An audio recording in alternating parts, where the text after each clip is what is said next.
Can you hear me?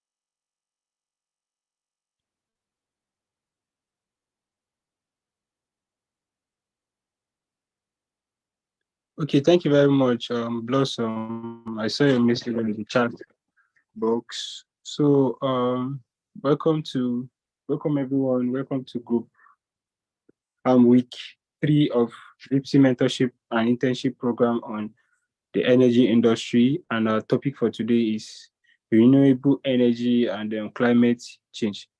We'll be having 3 mentors with us today, Mr. Falabi Ojosu, Mr. Alexander Kolo, and of course, Mr. Ayobami Dafe Iola, who is on the call already. Good morning, Mr. Ayobami.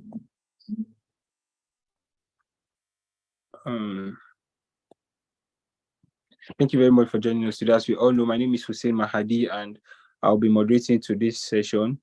I'll be taking our mentor's profile immediately. Then I'll be giving the floor to Mr. Ayobami as we wait for other mentees and other mentors to join the call to give us an overview on the topic for today. Thank you very much for joining us once more, Mr. Ayobami.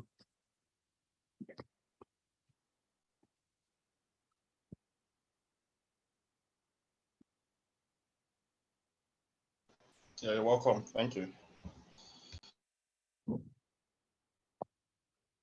So our mentors for today, Mr. Falabi Ojosu, Manager, Legal and Corporate Service at Smile Communication Nigeria Limited, has particular expertise in telecommunications and energy projects development, regulation and policy. He has advised governments, operators and investors on a wide range of transactions involving the development of on-grid and off-grid power projects, metering service, offshore oil and gas exploration, production, facilities, utilities, and infrastructure. A key electricity market expert, Afolabi is a former legal advisor to the Nigerian Association for Energy Economics and directorial candidate at the Center for Petroleum, Energy Economics and Law of the University of Ibadan. Prior to joining Smiley, Afolabi has held contracts and corporate advisory role at Ikeja Electricity PLC, Cowries Partners, the Nigeria Electricity Regulatory Commission, and the Enugu State Ministry of Justice. He is an avid author and has been published in acclaimed academics, legal, and business publications. Join me in welcoming our first mentor. I don't know if he's on the call yet. Thank you very much for accepting to be with us today. Our second mentor is Mr. Alexander Kolo. Alexander is a dedicated professional with demonstrated experience in regulatory compliance, government relations, contracts, administration, and settlements, negotiation, research, and reportage in Nigeria, in the Nigerian electricity supply industry. Okay. He has recently joined Nextyear Power, a subsidiary of Nextyear Capital Limited, as a senior energy consultant. Prior to this role, Alexander was a regulatory affairs and government regulations manager at the Nigerian largest electricity distribution company, Ibadan Electricity Distribution Company PLC. Alexander has deep knowledge on the plethora of regulations and directives in the NESI. He has worked as a technical assistant, Bureau of Trade and Investment, and a contracts management analyst at the Embassy of Brazil and the Nigerian Bulk Electricity Trading PLC, respectively. Alexander is about to complete a Doctor of Philosophy degree in Enugu State in Energy Studies, Renewable Energy Finance from the University of Ibadan. He holds an MSc Energy Studies degree from the University of Ibadan and a BSc Economics degree from the University of Jos. He has attended several energy conferences within and outside Nigeria. He is a member of the Nigerian Association of Energy Economics, NAEE, Global Association of Rigs Professionals, JIIPCC, Society of Petroleum Engineers, SPE, and the Energy Institute. Okay, our last mentor for today, and he's the mentor on the call, Mr. Ayobami Dafe Iola. He's a barrister and solicitor, compliance specialist, PhD researcher, and law author. He has about 12 years experience working in law firms, oil and gas, power and maritime companies in Nigeria and the United Kingdom, where he gained in-depth knowledge in litigation and dispute resolution, commercial and corporate practice, corporate governance, contracting, regulatory compliance, and ISO, internal audit, due diligence, and foreign investment regulations. He obtained law degree from schools in Nigeria and England and was awarded several certificates from Ivy League school in the United States, Yale University, Contract Law University of Pennsylvania Compliance Program, and top-ranked school in the United Kingdom, University College London, GDPR, King's College London, the Modern Judiciary, Coventry University, Business Strategy. He is a member of several organizations such as the British Nigerian Law Forum, International Association of Marine and Shipping Professionals, International Compliance Association, and the Nigerian Bar Association. He has some published work with Lambert Inc., Germany, titled International Corporations and Joint Venture Litigations that Limit Foreign Investments, on Sales on Amazon, and Journal of Applied Business and Economics. New York, titled Companies' Right to Choose its Nationality, among others. He is currently a consulting legal manager, Kwale Genco FZE at Sterling Exploration and Energy Production Co. Limited. Thank you very much for accepting to be with us today and also being on the call with us today, Mr. Ayobami Dafe, and our other mentors. I can see Mr. Alexander is on the call. Good morning, sir, and thank you for joining us. Okay, today we won't be having our mentees presentation. So we are just going to be taking our mentors overview and broad explanation of the topics, and we'll also be taking questions and also live questions. So I'll be giving the floor to Mr. Ayobami.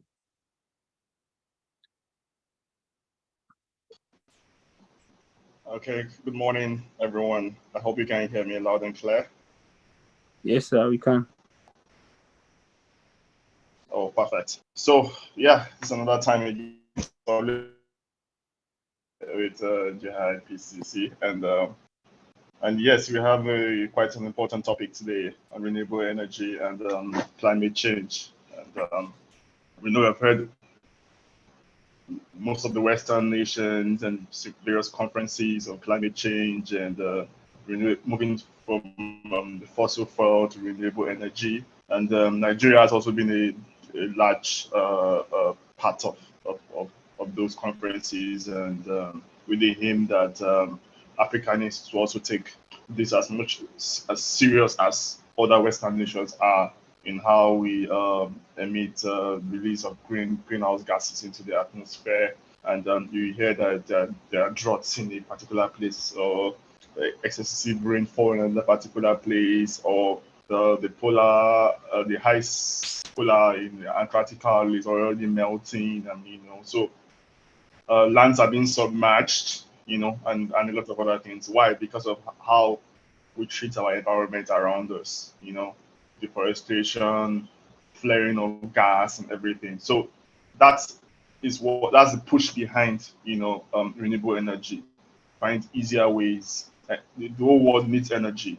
One, we need energy for our economy, but also we need to know that we live in this world and this earth, and then we need to safeguard it.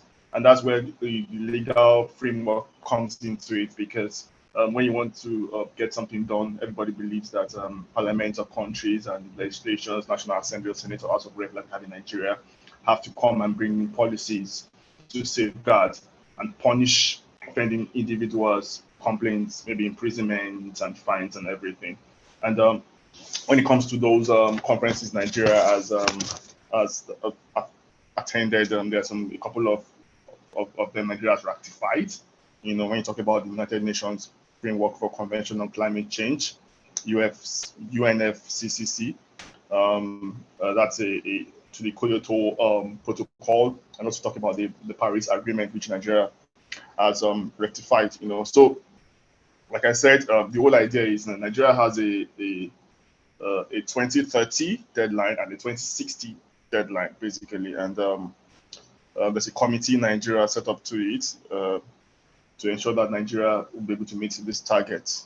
Having a total clean renewable energy mandate by 2060, and but by 2030, which is nearer one to us, we will try and, as much as possible, to have at least some reduction in the current emission of gases to the atmosphere, and also the encouragement of investment towards renewable energy. Now, let's start by saying what is renewable energy. Basically, these are energy from sources that cannot be depleted, basically. So when we're talking about the solar, the wind, the tidal energy getting from tides, the geothermal energy, which is basically natural heat and the biomass. So those are ways that which is different from the fossil fuel that leads to stuffs like we have a flaring of gases and everything while we're our exploration in Nigeria, basically.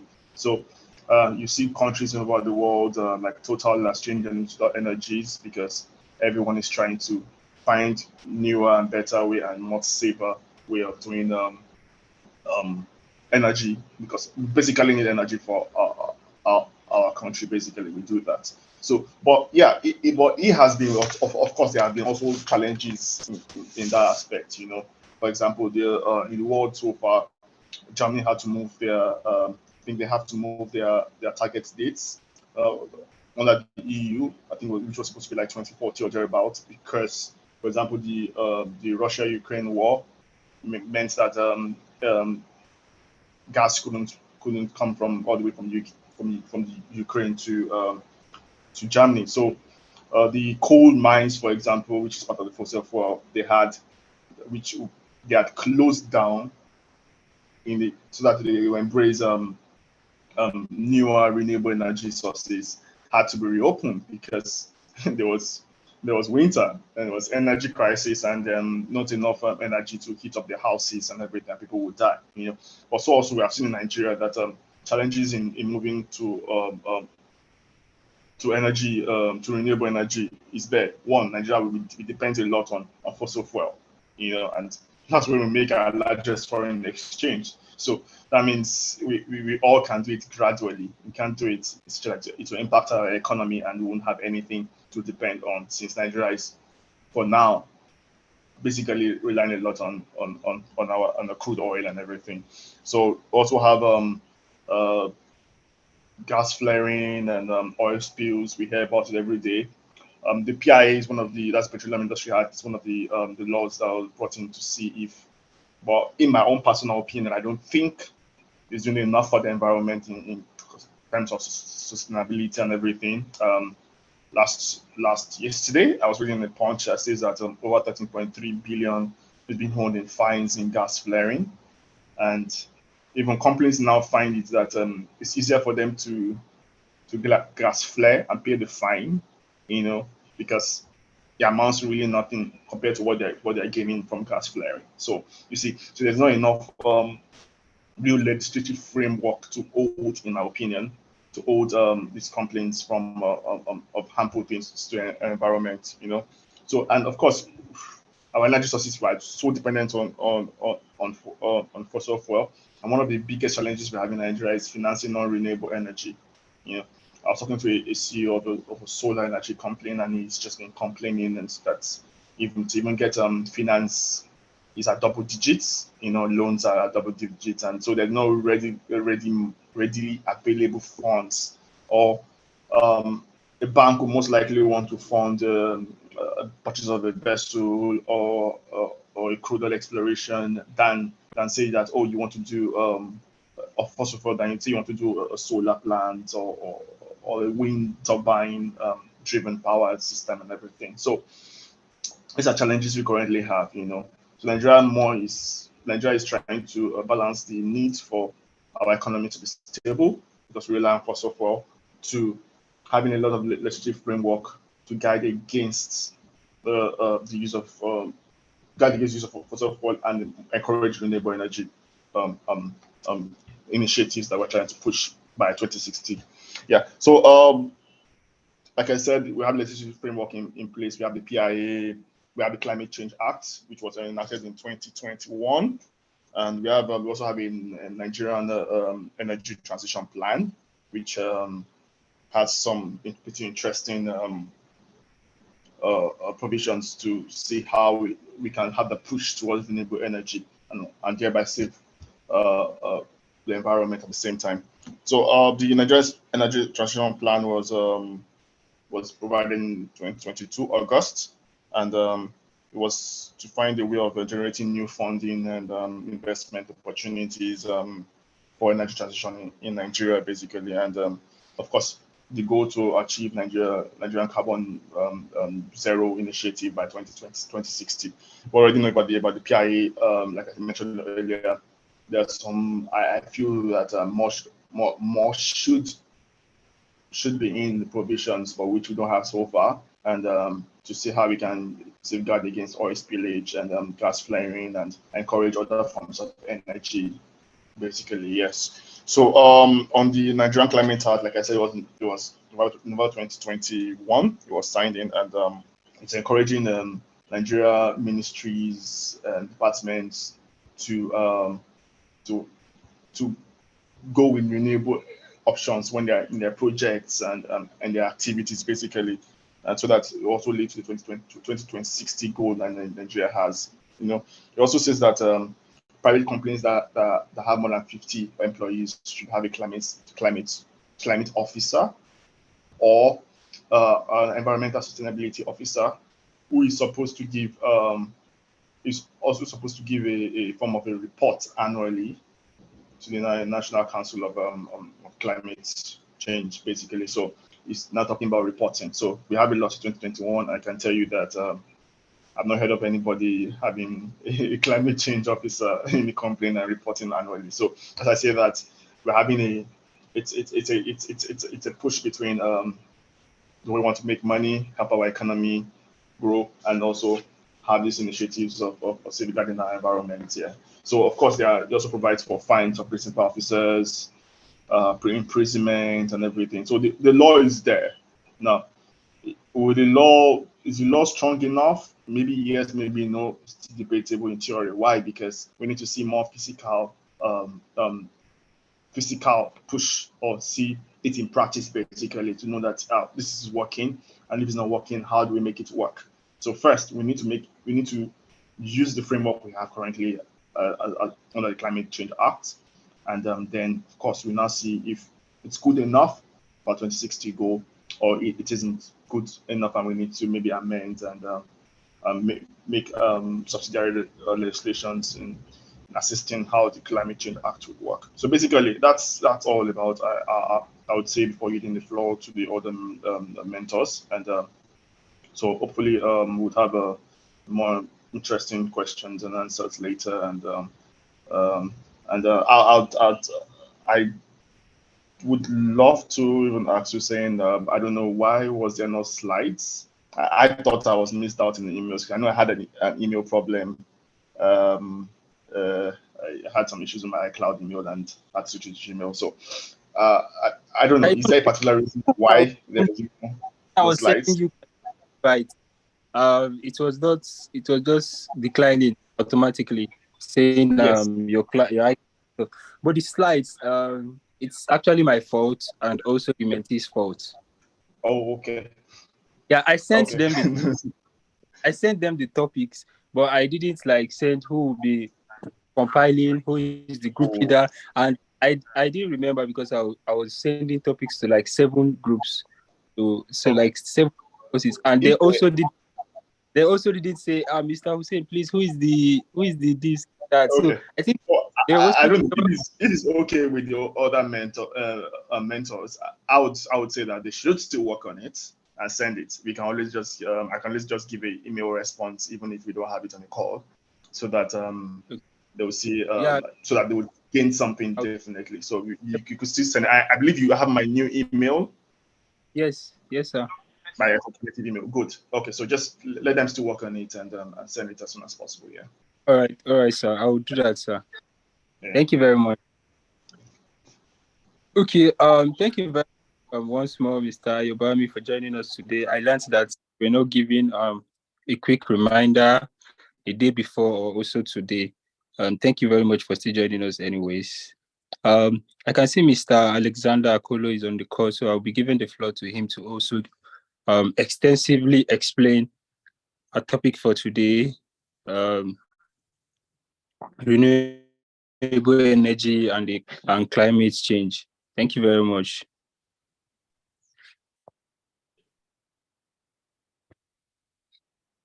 Hello guys, good morning. Yeah, Good good morning. afternoon. I don't know where you're listening from. Can you hear me? Yes, sir. We can hear you loud and clear.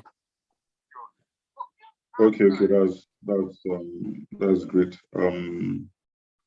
Obami, good morning. Good to see you again. Yeah, morning, bro. Okay. Sorry, I think I missed the previous weeks. I had to go meet my family for a bit of a summer, so I just got back recently. That's fine. That's and fine. If you notice, everyone he has an afro, and I have an afro, so maybe it's something that you guys should. Yeah. It's too much of PhD books, I guess. Yeah. The thing is, if you don't have an afro and you're in this weather, the sun will just fry your brain. Yeah, and again, apart from that, there's no even time to start saying you want to go to the salon to cut my hair. It takes a really good. Yeah. Nice having you again, bro. Yeah. Thanks, bro. Yeah, so I will just talk about the interplay between the two topics, between climate change and renewable energy. My colleague has already talked about the two topics, right? And we know renewable energy, as I said, are resources that are non-depletable. They don't reduce with usage. They're not like other commodities that as you use them, they go down. Just like the sun, no matter how much you use the sunlight, it's still going to shine. And the fact that you are using the sunlight, it does not stop another person from accessing the sunlight and also using it, right? So that's just how it is. So that's why solar is a source of renewable energy. Tidal waves, just as I said, also that is waves. It's also a source. There are other sources, biomass and all the likes, right? Which are different from the conventional fossil fuels. Fossil fuels are fuels from hydrocarbons. That is the degradation of matter, which have degraded for millions of years, which now become hydrocarbons and now become petroleum, coal, or gas, right? So any source of fuel, source of energy that is not an hydrocarbon is likely going to be renewable. So that is on one part. On the second part, we have climate change. Climate change, as we know, the atmosphere is getting hotter, the sea levels are rising, There are a lot of things that are going on. Antarctica, even when I saw in news, Antarctica has also almost melted away. So these are some of the issues, right? And over the years, over many years, you must have heard of Kyoto Protocol, you must have heard of the UNFCCC, you must have heard of the Paris Agreement. Over many years, economies of the world from the global north and global south have come together to agree on strategies, to agree on methods to reduce the effect of climate change. And one of the strategies is what we say climate change adaptation or climate change mitigation. Mitigation is to stop the impact of climate change, right? While adaptation is a way to adapt to, is a way to also survive alongside the impact. So there are a lot of things that cause climate change. There's a lot of deforestation, especially in Africa, because of because LPG, liquefied petroleum gas, is expensive. So you now see that a lot of people are using firewood to cook, a lot of people are using charcoal, all these things, right? So the whole essence of climate change is to reduce the emissions of GHG. GHG means greenhouse emissions. Greenhouse gas. So to reduce greenhouse gas emissions into the atmosphere, which impact on the environment. And some of the harmful gases that we have are sulfur oxide, carbon monoxide. These are harmful gases that impact on the atmosphere. Now, one of the interesting conversations that always comes up, that I always think about, is that climate change is just is not real. Sometimes I think like this, and I feel it's just an agenda of the global south, the developed countries, to make Africa abandon their gas or their sources of their natural sources of raw materials like gas or petroleum and the rest. So, but sometimes when I feel the impact of climate change, I know that climate change is actually real. One of the sectors, there are major sectors that contribute to the emissions of greenhouse gases. One is transportation, another one is manufacturing. But when you look at the data, you see that China, Germany, and some other countries contribute the most to the emissions of greenhouse gases across the globe. Nigeria contributes less than 0.5% when you compare. So why are they pushing climate change agendas to Africa? That's a question for you, mentees, to answer. So the interplay is just that with renewable energy, I'm not saying there is no greenhouse gas emissions, it's just that they are very, very low. They are very infinitesimal compared to burning fuels, right? Ayobami talked about gas flaring that happens in the Niger Delta. It's a very, very big issue. Though this is being addressed because there are some laws that have come out. Yes, you also mentioned the Petroleum Industry Act, PIA. There, though I'm not even sure that part of gas flaring has been effectively dealt with, because that part of the PIA specified that companies can now begin to harvest those gases at very, very cheap prices, right? So other companies with mobile tanks can go there and collect these gases almost at no price. That's supposed to be a penalty to the gas companies for flaring, but that has not started happening. The last time I spoke to someone at JIIPCC, the gas aggregation company of Nigeria, that does not start happening. They were just thinking about working on that. Also, we have nuclear. Talking about renewable, nuclear is clean, but we know the peculiarities about nuclear. I can see that Afolabi Joshua has joined. So Afolabi Joshua is a nuclear advocate. He advocates for nuclear, and I don't advocate for nuclear, even though it's clean. I'm a very, very fearful person when it comes to some sources of energy I don't trust, but he has always been pushing for nuclear. And that's been one area we've always had disagreements about. So this is just the interplay between the two standalone variables and how they intermarry. So there's actually a relationship. The more you push for renewable energy, you're saying that you're trying to prevent, or you're trying to contribute less to greenhouse gas emissions into the atmosphere.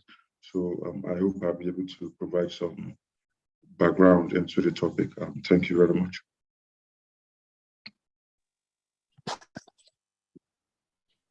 Thank you very much, Mr. Alexander Akolo and Mr. Ayobami.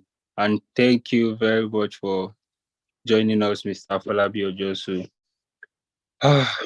It's the mentor's time to give us an introduction to the topic. So it's over to you now, Mr. Afolabi.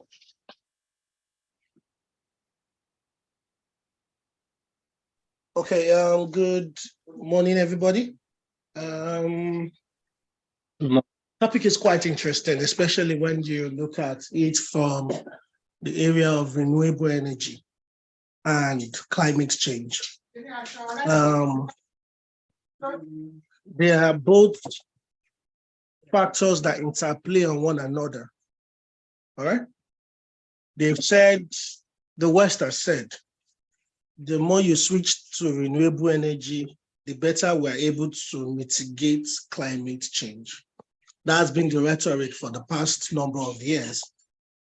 However, the question that needs to be asked is this: how many of these Western countries have actually carried out this switch? Like Alexander Akolo said, transportation is one of the factors shaping climate change. All right? How many of them have actually made that conscious effort to transition away from fossil fuels that we have today? It would interest you that cement production is one of the, sorry, just a minute.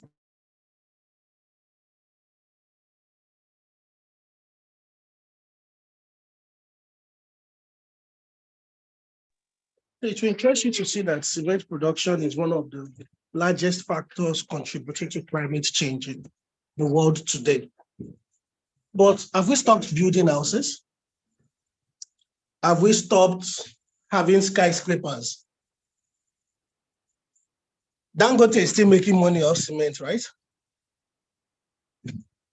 So a lot of people look at climate change, and a lot of people will tell you it's a scam. That's what a lot of people would say. It's a scam. And other people would look at it and then they will tell you, we can actually feel the effect of climate change. The ozone layer is depleting, the weather is changing, the ice in the Antarctic is melting, you know. There's flooding in Lagos. Rivers are busting their banks in Abuja. The Niger and the Benue are over flooding. Give you various reasons for it.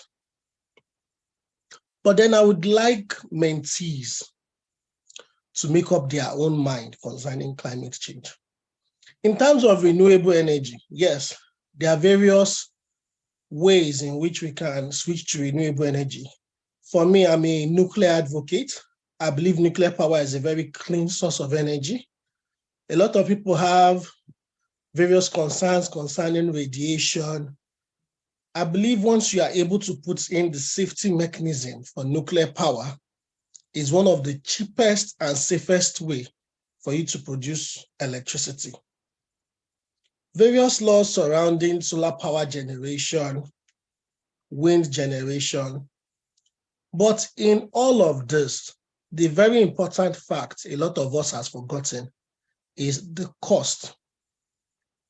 How much would it cost a nation to transition towards renewable energy? Let's take, for instance, in our homes today, a lot of people install solar inverters. All right? Battery system, inverter system, and then they add solar chargers to it. Have you looked at the cost of that?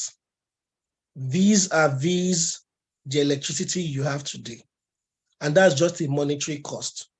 We begin to measure renewable energy in terms of developmental cost.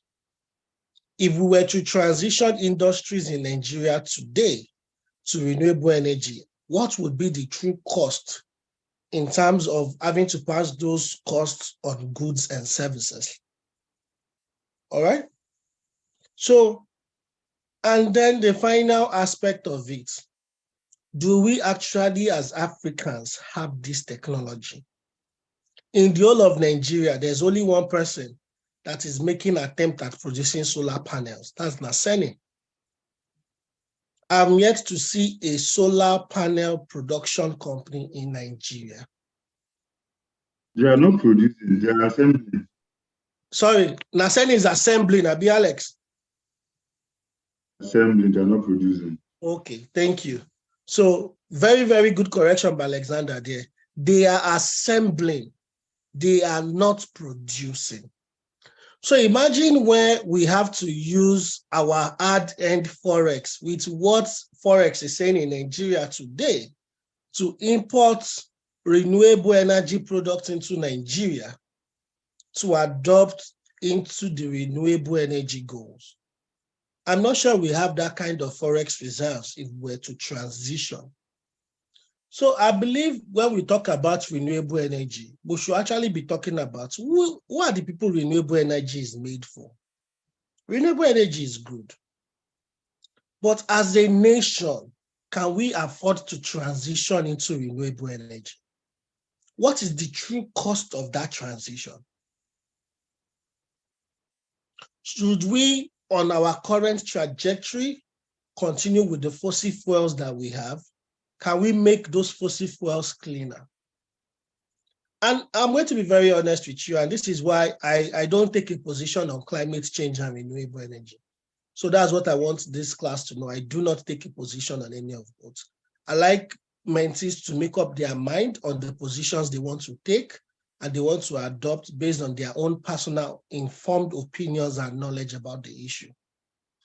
But I have come to see that a lot of lip service is given towards climate change and renewable energy.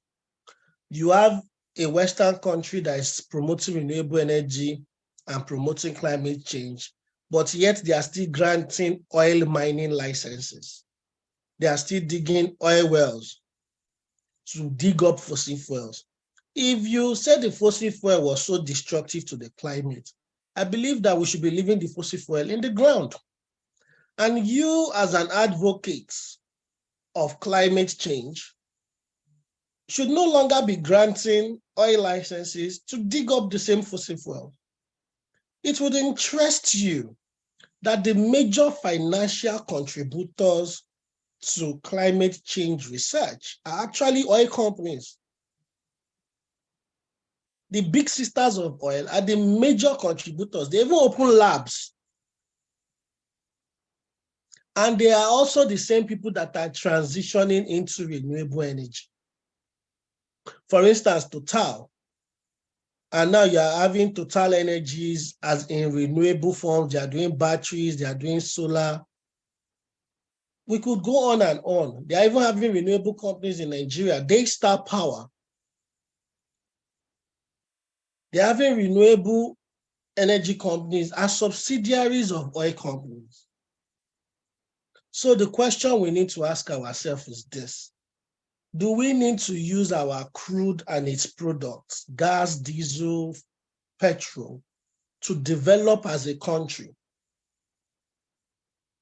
Or do we want to go and spend the hard-earned effects that we do not have to adopt foreign technology because we want to do things cleaner? Let's not forget, Europe developed by using these fossil fuels.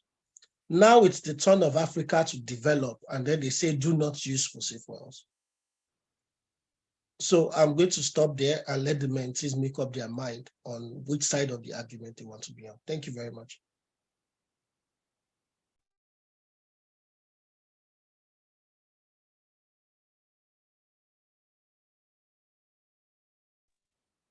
Thank you very much, Mr. Falabi, for that very, very insightful explanation on renewable energy and climate change, and also giving our mentees the floor to decide on which they will prefer to advise our leaders to transition into.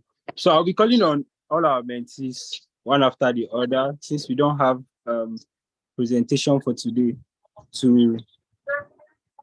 to give us what are their thoughts based on the informed information they just got now, on whether we should transition or we should make our fossil fuel cleaner. So I can see Blossom is on the call. Blossom, you can unmute yourself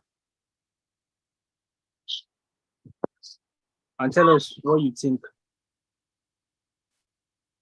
Good morning. Yeah, good morning. Good morning. Thank you to our mentors, Mr. Ayobami, Mr. Afolabi, and Mr. Alexander. Thank you so much for this morning's session.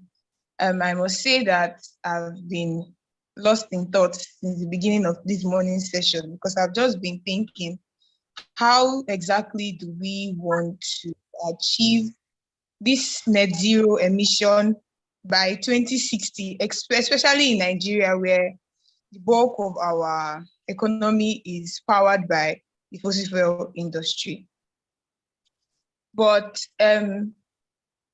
like Mr. Folabi said, that we have to make up our minds by ourselves.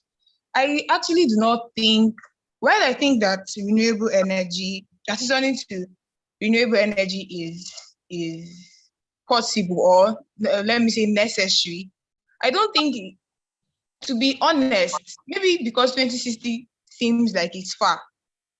But if we are thinking about it from the current realities of Nigeria as a nation, I do not think that by that time we will have been able to achieve it. And this is because of the impact or the importance of the fossil fuel industry in Nigeria today. We look at what fuel prices are doing to us, and we still need them. That is why they are causing a lot of problem for us. But I also think that it's something that can be achieved gradually. So maybe we should shift our own net zero date from say 2060 to like a further time in the future. Yeah, so that we'll have ample time, because just like Mr. Valabi said, Europe and other countries of the continents of the world, they used these non-renewable forms of energy to power their economy and to be where they are today. And the bulk of them, they were the ones exporting crude oil to them, and also it would be unfair for you to say that we cannot now use them now. And another thing that came to my mind during the session was the issue of gas flaring. If there is a fine that says if you flare gas, you pay, and then these companies, instead of avoiding gas flaring or stopping gas flaring, they choose to flare the gas and pay the fine. Where then do we place ourselves as a country with a lot of laws, but then with no implementation? Where does the role of the lawyer or the legal framework in general? Because why pass a law that will not be implemented?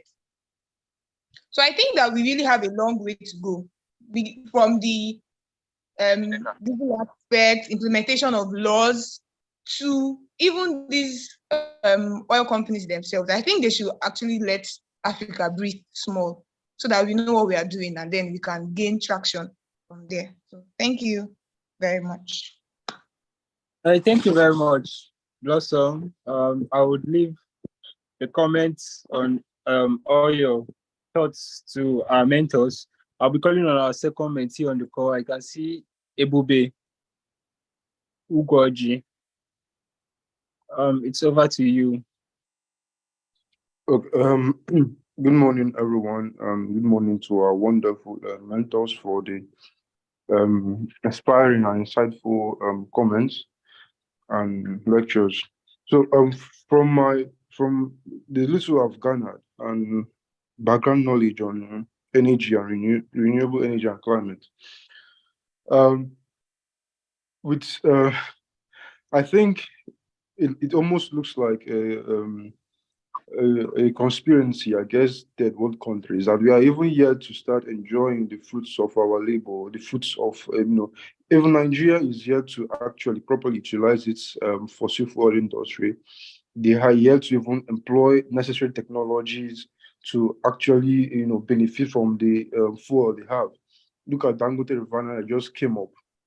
We are just yet to start enjoying that, and then all of a sudden they're telling us to abandon it and then use renewable energy.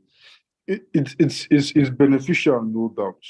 But the idea is that I think the whole climate change, I think you should first look at the countries who contributed majorly in this climate change, who caused substantial damage to the ozone layer, to the climate. I think because I know even in the US, before this fossil fuel, they are doing copper minings, which greatly damage their environments. They're even up to now, there are still landmarks of destruction from copper mining, glass bearing. So these European countries, they have been in the business for a while now, and now they have reaped the benefits. I think it's Africans' turn to steal. But I think my suggestion, or where I would lean towards more, is if Nigeria has set a date for move from fossil fuel to renewable energy, I think the European countries, the foreign countries should give there should be systems that encourage renewable energy, that not fine or sanction, but for example, if Nigeria is to employ renewable energy, either it should come in reduction of there should be incentive. Maybe World Banks grants them no interest loan. Okay, you take this loan and use it to acquire renewable energy. I think the European countries should be able to meet Africa, in a middle ground. Okay, if you guys are going to adopt renewable energy, they roll out benefits, they roll out incentives to encourage and not punitive. So that is where I come from. Thank you. All right. Thank you very much, Egube Ugoji. I can see Chiamaka Asiego is also on the call.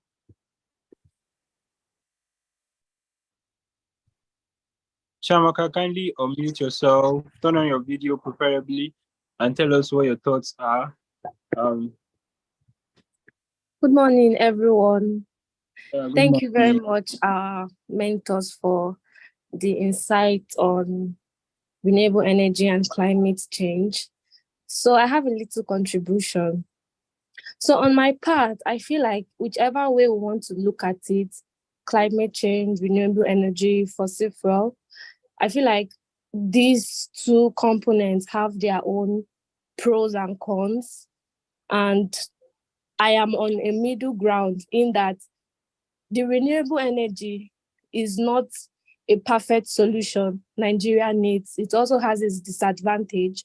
And the fossil fuel industry, with the whole climate change thing going on, also has its advantage as well as disadvantage. So I just feel like we should come to a middle ground and really talk about the more beneficial parts and then follow it. Yeah.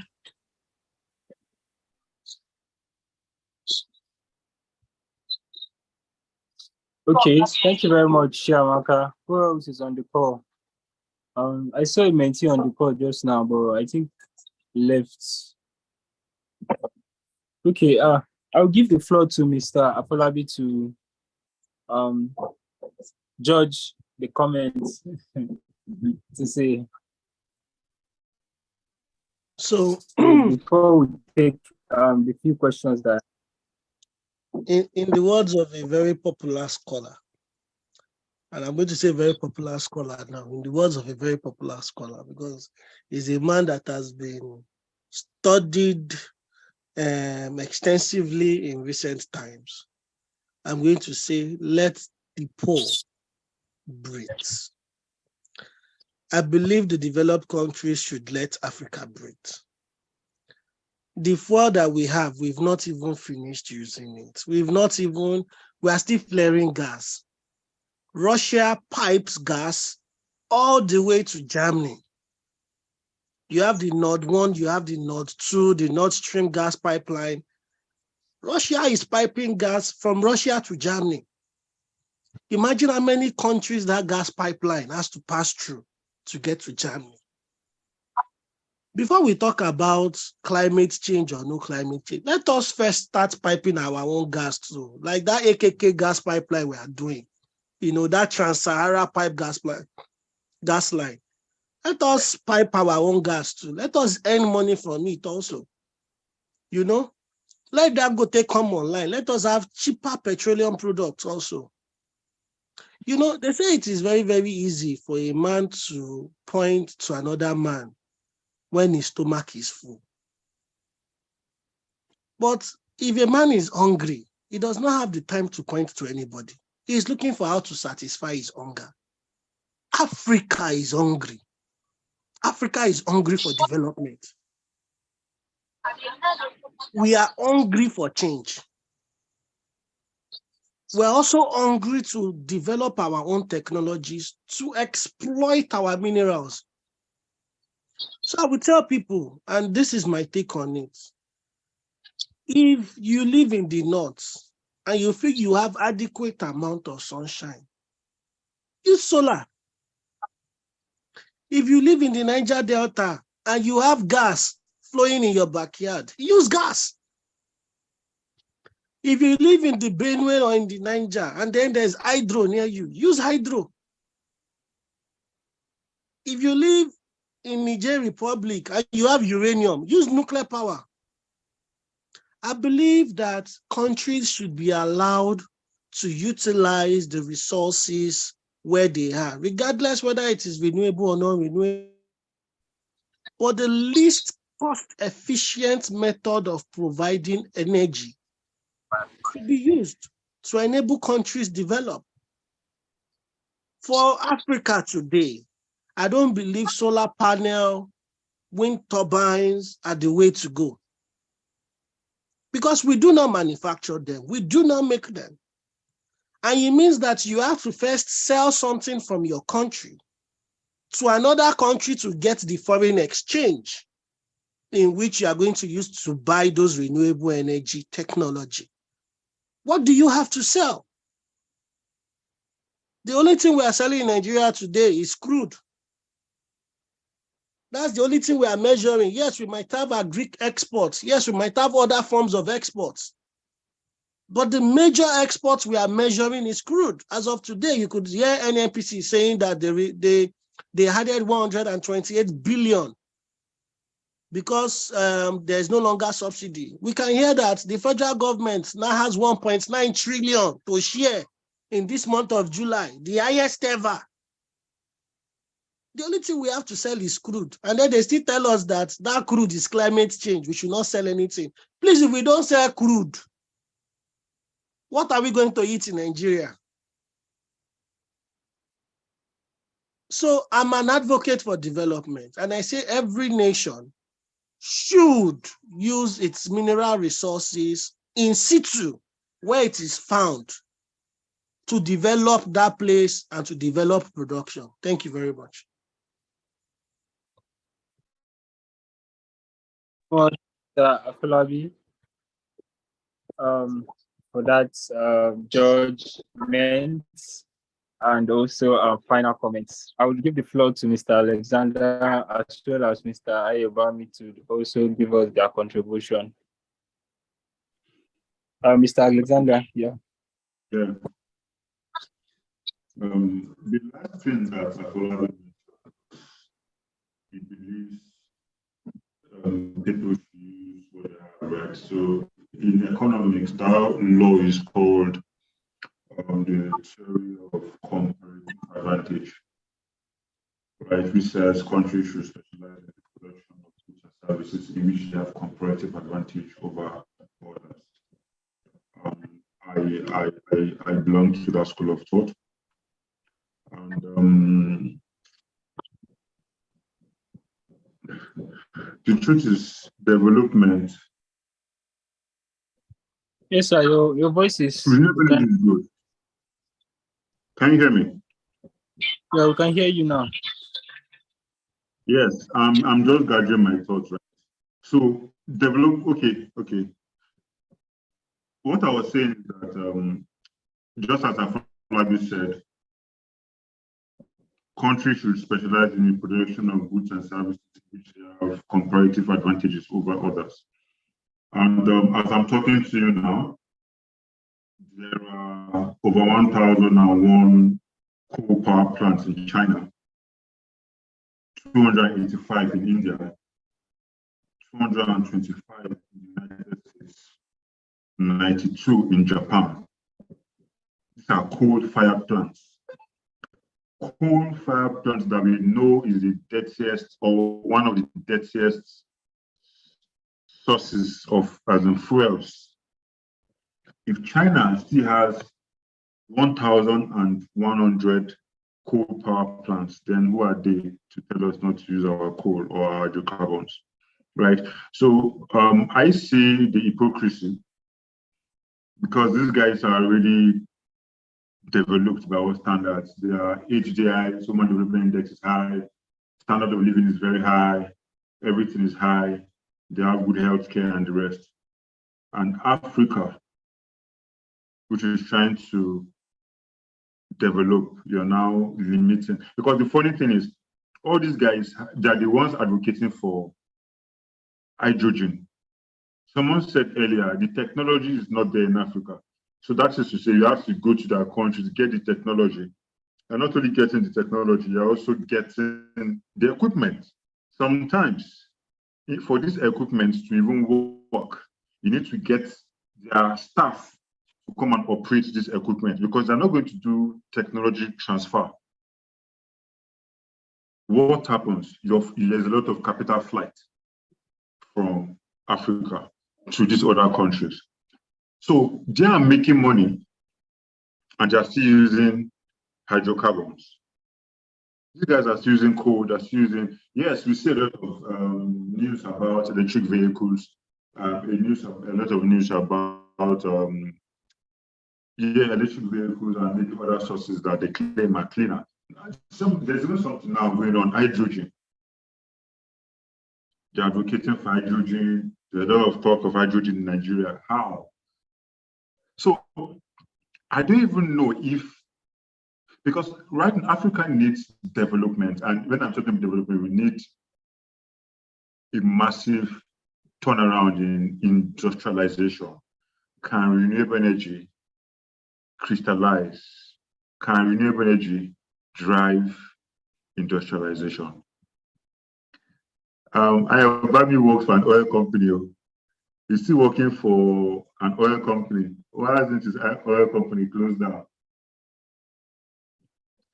I will leave with that question. Thank you very much.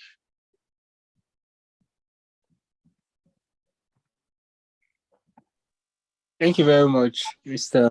Alexander, for that contribution. I give it to Mr. Yobani to also give us his contribution. Yeah, thank you.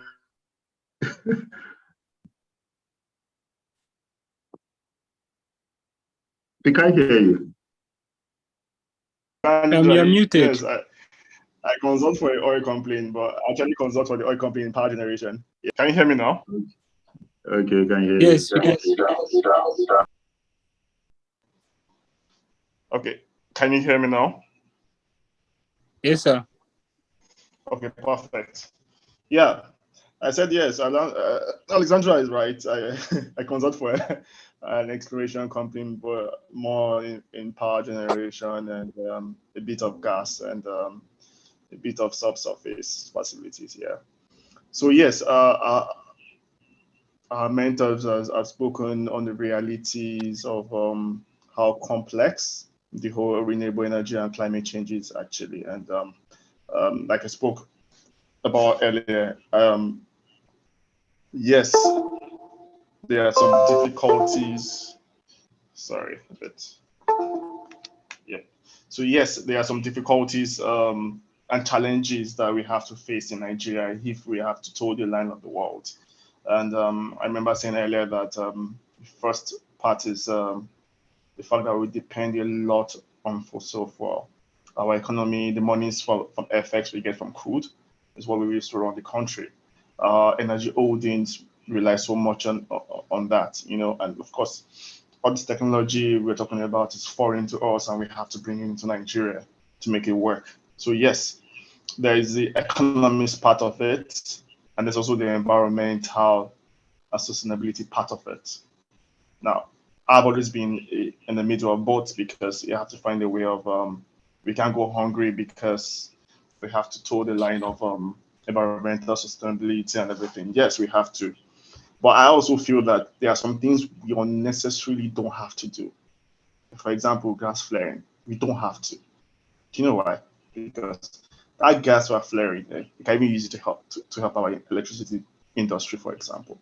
So there are some unnecessary things that let us do to save the planet. I believe that based on scientific stuff I've spoken to and things I've read, that the change to the environment is real. I believe that it's real. That's my own personal opinion. And yes, whether Western countries are totally sincere with it or not, it's a different thing. Yes, India, China, there have been more debt linked to environmental pollution, for example. Yes, from coal mines. Yeah. So the fact that it affects the health and environment, we can't rule it out. But if that is going to make us hungry in the country, a country that unfortunately our leaders have turned the country to the total reliance on fossil fuel, which shouldn't be so in the first place. Yeah, then it's something that we have to find a balance between both parties, because we are having to stay afloat as a country, and we also having to buy the idea of climate change, environmental sustainability, and everything. Yeah. So yes, 2060 it's still some years. Will it get to zero? It'd take a miracle, except in Nigeria starts switching to other forms of sources of income for the country. Yeah, but should there be a push towards it? Yes. Is there a legal framework on ground? Yes. How practical it is, we don't know, because it's not being put into use. So it's I won't say that Nigeria should just tune into the world and listen to them, but yes, we need to listen to in some areas that we don't actually need. I mean, some areas it's just out of sheer ignorance. I see, you know, where like just like the glass flaring I spoke about, it can be turned to an advantage, and we don't have to flare the gas, for example. You know, so all the framework on fines and everything, complaints are paying the fines. Like I said yesterday, Punch newspaper said that some complaints are owing the government 13.3 billion as fines and penalties. But hey, they will always tell you that they'll make more money from gas flaring, because the gas just flared into the atmosphere for no reason. I mean, that when I read about or I hear about it, it pains me badly, because it's something that can be turned to our own good. And if it's turned to our own good, in the same way, it's also helping the environment, basically. So a balance is more important. You know, the economy is, like Alexandra is an economist, so you know the economic parts and also the practicality of climate. And on a lighter note, just like we had the EU report on the last election, whereby some people told EU to keep quiet. And one of my silly friends made a comment that, oh, you took EU's money to run an election and telling them to keep quiet. So also, Nigeria should stop going around collecting money and say that there will effects on climate change. This is in the country, and when they're not serious about it. So at that time, we do what we want to do, but we should also always have that climate change thing that is real, and see what we can do about it. Not that we should just set up a policy and change overnight and everybody gets hungry in the country. Yeah, so that's my 2 pieces on that. Yeah.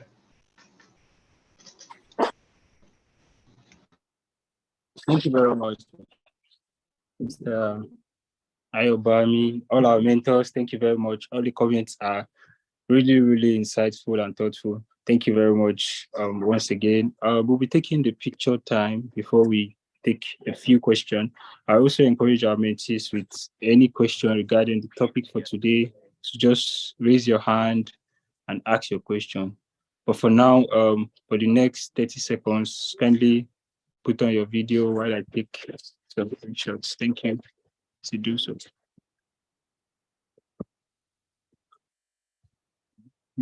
Thank you. Yeah, let's smile for the camera. Thank you. Everybody can say cheese. Yeah, thank you.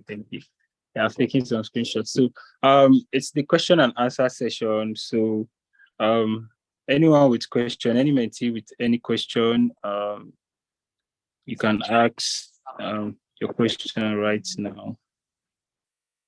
Let me see. I think I have a few questions.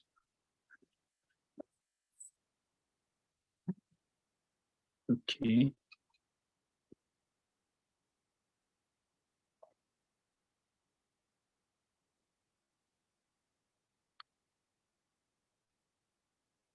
Okay, these are my questions.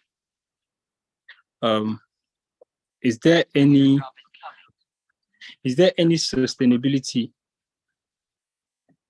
of a renewable energy plan in Nigeria, given how expensive it could be?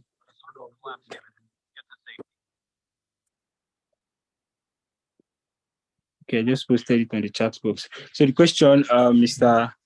Afolabi can go first in answering the question. So is there any sustainability? The answer is yes. Beyond the rags-matters of adopting renewable energy, all right? Can we actually implement renewable energy? The answer is yes. We have the resources to implement renewable energy. Cost aside, we have adequate sunshine in Maiduguri. If you see Maiduguri sun, oh Jesus. You know? I don't think Maiduguri sun is more than Sokoto. Okay, so somebody has brought Sokoto sun. I have personal experience with the sun in Gwagwalada, that sun too, So do we have adequate sunshine, to use solar panels? Yes. On a large scale, the sun in Sokoto would rival what you have in Morocco, NOR1. That's the solar power generating plant. We have a Sahara desert in our backyard with very, very, very intense sunshine that we are not using. Can we implement a renewable energy based on solar in those places? My answer is yes. Secondly, we have one of the longest coastlines, in West Africa. In West Africa, we have our coastline is longer than that of Togo and Ghana combined, stretching all the way from Lagos back to Cross Rivers, back to Bayelsa, Ondo, Delta. We have a very large coastline. Can you put wind turbines on those coastlines to generate power? The answer is yes. Have you seen the wind speeds in Lagos? So can we implement a renewable energy plan? The answer is yes. But the approach towards this plan needs to be created. We should not begin to come and start deploying solar panels in Lagos because we want to collect, like Mayobami said, we want to collect World Bank loan, and a component of that loan or a component of that funding requires that you comply by doing one renewable energy project. or assuming net carbon zero or something. And then one politician will sit in Abuja and said, oh, he wants to deploy solar panels in Lagos. Why are you deploying solar panel in Lagos? What do you want to use it to do? How many hours of sunshine does Lagos have? It's raining every other day in Lagos. There's cloud cover every other day. If the politician is talking to me and he says, oh, we want to deploy wind turbines along the Lekki corridor, you know, I will say yes, because the Atlantic Ocean is there. There's winds there. It was those trade winds that brought the Europeans all the way to Africa. It powered their ship with sails in the beginning. So why can't those same winds turn turbines now? But like I said, we have to look at a curated approach to a renewable energy plan. And that is where we have failed as a country, because we are not adopting that curated approach. You know, people are looking at different forms of renewables in the wrong places. So we need to begin to look at them in the right places.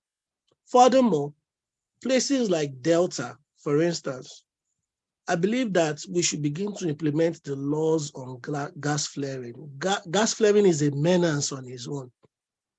From acid rain to suits falling in cities. There was a time in Port Harcourt where if it rained, the rain was black.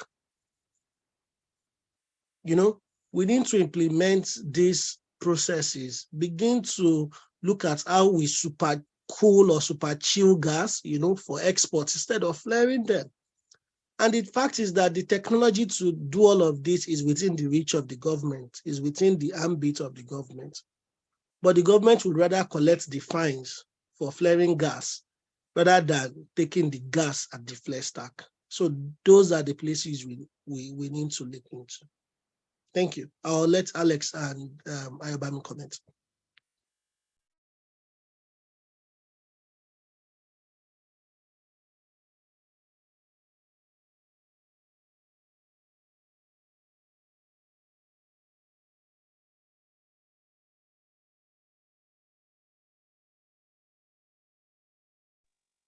Alexander, over to you. Okay. Thank you. I think you've treated this. There's the question: is there any sustainability of a renewable energy plan? And I think the person meant plans, or okay, plan in Nigeria, given how expensive it would be. Yeah. So before you're talking about economics now. When you talk about expensive, you're talking about the economics of it. So before any developer decides to develop or to build a renewable energy power plant, be it from solar or from wind or from whatever source, the person must do what we call a feasibility study. And in the feasibility study, where you're going to measure the net present value, the internal rate of return, payback period, and the likes, side by side with your financing, as you said, is very expensive. The study is going to show, the analysis is going to show if it's viable or not. And at what tariff you're going to be collecting over a long period of time, likely 15 years, 20 years, right? So that plan is going to tell you if the project is viable or not. So if it is viable, it is sustainable. And what that means is that there are a lot of things you need to look at for viability. You need to be sure of the feedstock. Afolabi already mentioned the wind in the coastal part of Lagos. He should know because he was always flying boat from his house to the island. So he knows he knows about the wind. Yeah, I even remember the time the wind almost took him away. The boat almost capsized, right? That's on a lighter note. Then you also talked about the sun in Gwagwalada. Do you think, as I'm refusing to barb my hair, is natural? I've not visited the barbing salon since October last year. Because if Abuja's sun should hit your head, you understand, I don't want my brain to fry. Because I'm actually thinking about a lot of things. So my point is just that feedstock is very important. Nearness to your connections. And that is why renewable energy projects are usually not very far from where they're going to deploy, unlike the grid, right? It has to be very close. The tariff is usually very high. I remember when I was in Ibadan Disco, Tropical, who is a mini grid developer, had to come back to say the people said they could not continue to pay 145 naira per kilowatt hour. When normal people on the grid we're still paying 68 naira, 65 naira per kilowatt. People using renewable energy, you're paying 145 naira per kilowatt hour. And because diesel prices went up to 800, you wanted to revise it to 185 naira, which is very expensive. So these are some of the things that affect sustainability, because some people can come out and say, you know what, I'm not interested in connecting to the mini grid anymore. I want to go back to the grid system, or I want to go back to using my generator. Yes, there's a lot of push right now for renewable energy, most especially because of the increase in prices of PMS, that is premium motor spirit. So a lot of renewable energy companies are beginning to shout, yeah, come and connect renewables, which is good. I'm not against that. But there are a lot of factors, right? But why I would say it's sustainable is because there are many renewable energy companies and renewable energy plants currently functioning, though many of them are funded by grants from donor agencies like the World Bank, the NEP, Nigeria Electrification Project under the REA, USADF, United States of America Development Fund, GIZ providing technical assistance and the like, right? So sustainability depends on a lot of things. It is not sustainable to go and do a solar plant in a place like Lagos, just like Afolabi has said, right? So these are there's a lot of factors that goes into sustainability. So I'll stop here. Thank you very much. Mr. Ayobami can give the final comment on that question. You're muted, sir. Yeah, I mean, both mentors.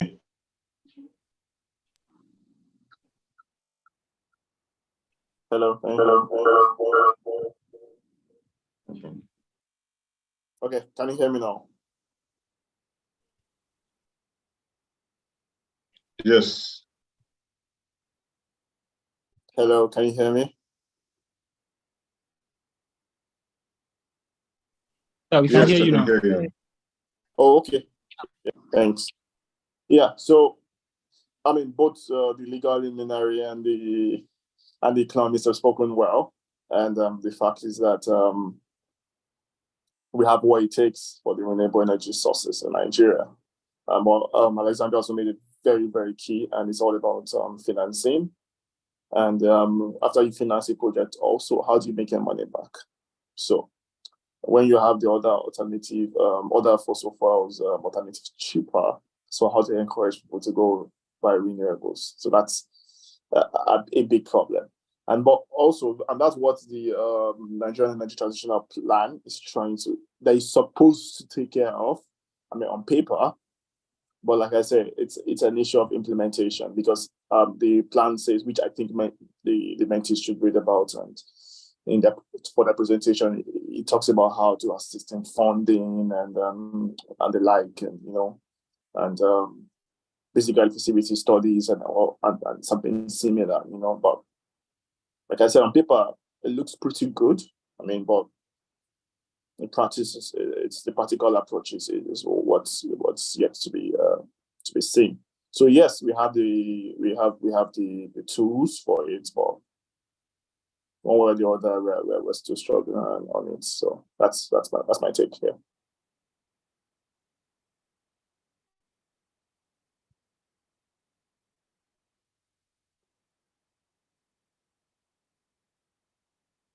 Okay, I'm done. Can you hear me?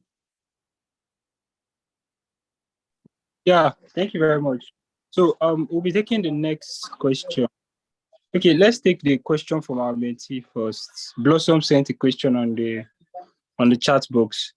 How about geothermal energy from Ikongosi, Ekiti State? I don't know. Maybe you can unmute it.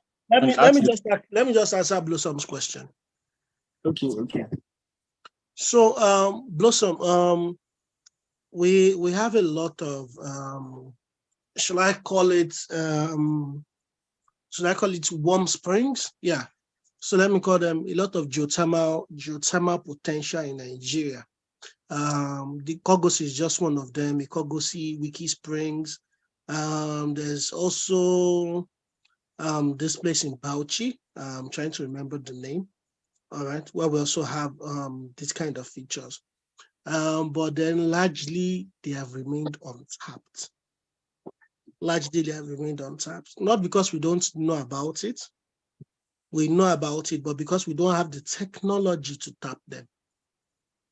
So I would say we'll take it one by one as a nation. Let's first look for the technology not to flare gas first, and as time goes on, we'll be able to also tap the other resources that we have.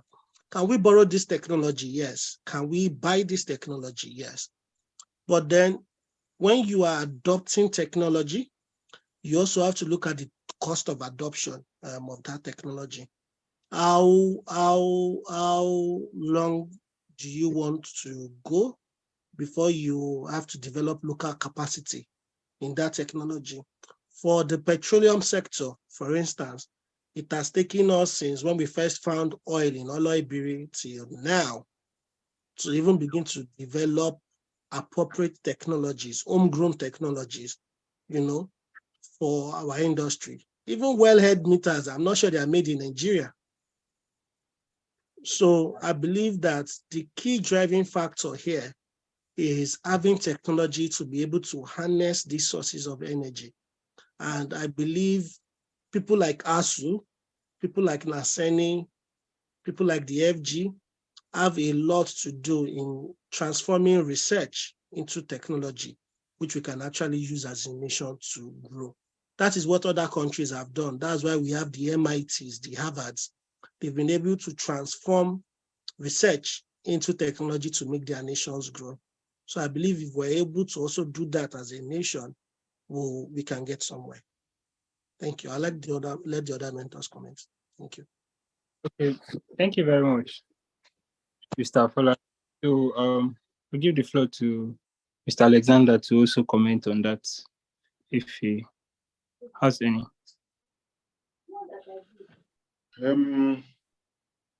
I've already said.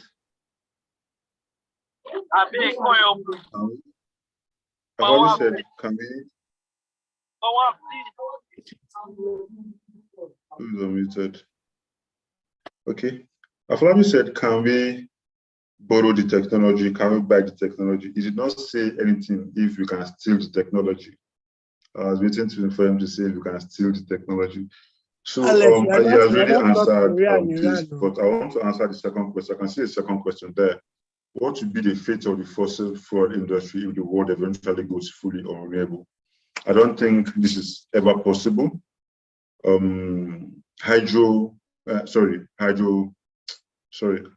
Fossil fuel. I don't think fossil fuel is going anywhere, unless maybe in the next 200 years, but in the foreseeable future, fossil fuel is not going anywhere. Yes, because to some extent it's still cheaper. It's still far cheaper for whatever you want to use it for, whether for power generation. In Nigeria today, gas goes for $2.18 for power plants being run within the country. So that is in Nigeria. So I don't think fossil fuel is going anywhere. You understand? So yes, they're going to exist side by side. Thank you very much.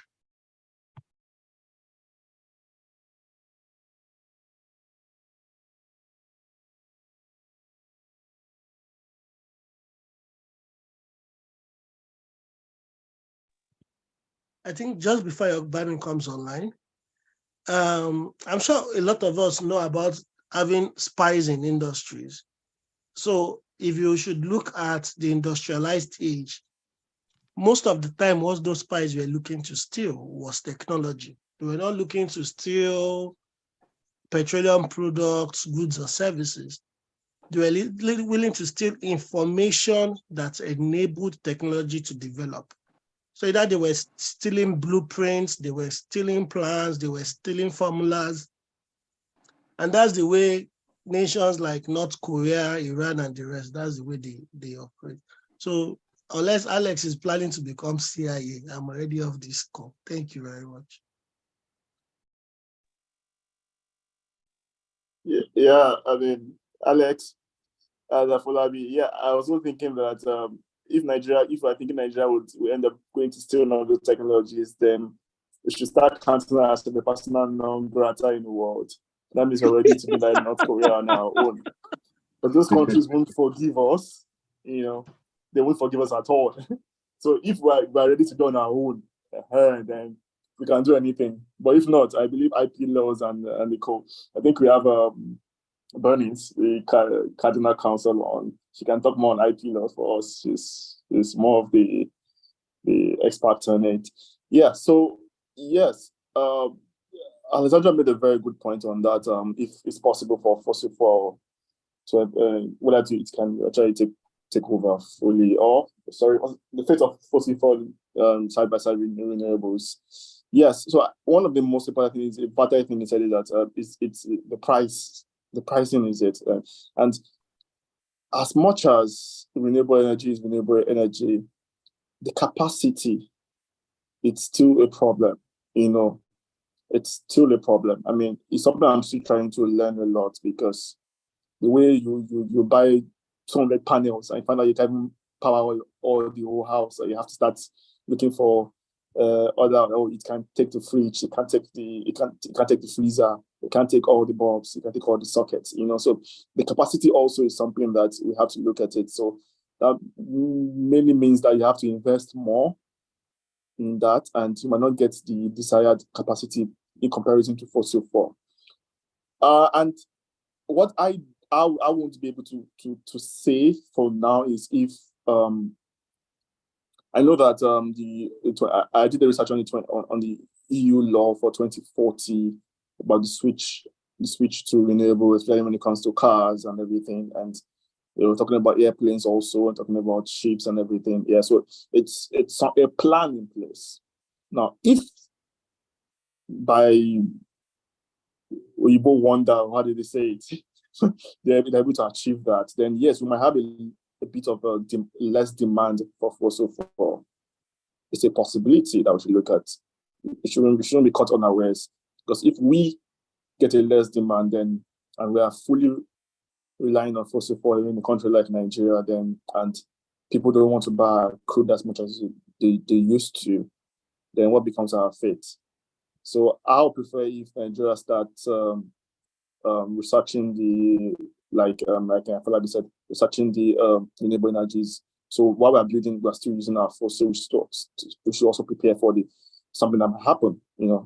I mean, so it's worth looking at. It's what's doing our research, building our technology, because I also think that there will always be fossil fuel.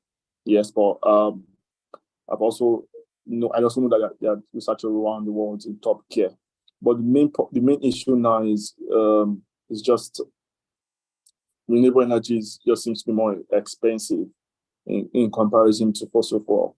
So if they can break even, and for wonderful reasons now it's now becoming cheaper and with more capacity, then we can see a more demand for renewable energy than fossil fuel. But right now, it will take a while. It will take quite a while for that to happen. But I know that the EU laws are more conversant with having a lot of deadlines, 2040, 2050, switching, a lot of, switching to electric vehicles. I know that France has a 2035, Britain is maybe 2040. So they are giving themselves shorter, closer deadlines and trying to push themselves in the area of research and everything. So, and the good news is that if they can achieve it, they'll give us another deadline, and maybe one or two prime ministers will resign because of that. But we should just be careful that we also have to be ready for that to happen, because we shouldn't just have a lot of fossil fuel and we can't sell to anyone, or the demand becomes less and less and less and less. So that's why we should also build our marketing when it comes to renewable energy. Yeah. Thank you.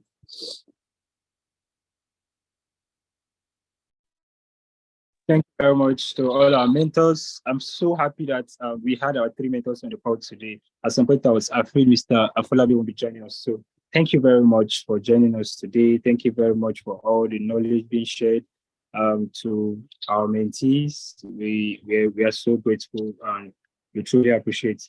Thank you very much for our mentees that also joined the call. And like Mr. Ayobami said at the beginning of the call, I will be sending the group responsibilities for last week and next week. So I'll be expecting 2 PowerPoint presentations from you. So the PowerPoint presentation for this week, I'll be sending it to our mentors on their email. So that's what I'll be doing. So thank you very much, everyone. Thank you, and have a very fantastic weekend ahead. Thank you. Thank you, all our mentors. And bye-bye, everyone. Thank you. Take care. Have a good weekend. Bye, mate.